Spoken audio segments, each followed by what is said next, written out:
இருந்ததால் அது மருவத்தூர் அம்மாதான் என்று புரிந்து கொண்டேன். பிரசாதம் வீடு தேடி வரும் என்றால் நீதான் கொண்டு வருவாய் என்று புரிந்து கொண்டிருந்தேன். நாட்களை எண்ணிக்கொண்டிருந்தேன். இன்று சரியாக 30வது நாள். எந்த நேரத்தில் கனவு கண்டேனோ அதே 5:30 மணிக்கு பிரசாதம் வந்திருக்கிறதே. மருவத்தூர் அம்மாவின் கருணையை நினைத்து அழுகிறேன். அவள் கவனத்தில் நானும் இருக்கிறேன் என்றாளே, அதை நினைத்து நினைத்து நெகிழ்ந்து அழுகிறேன். அண்ணா என்றாள் தங்கை பர்வதவர்தினி.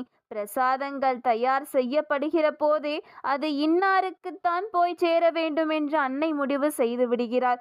பதிவு செய்வதும் அதை கொண்டு போய் சேர்ப்பதும் தான் நாம். வெறும் கருவிகள்தான் நாம். காரியமும் காரணமும் நாம். அறியோம் அசைவுகள் நாம். அருள் எல்லாம் அவள்தான். அருள்மலையில் நனைவோம். ஓம் சக்தி பராசக்தி. எல்லா புகழும் பங்காரு அம்மாவுக்கே.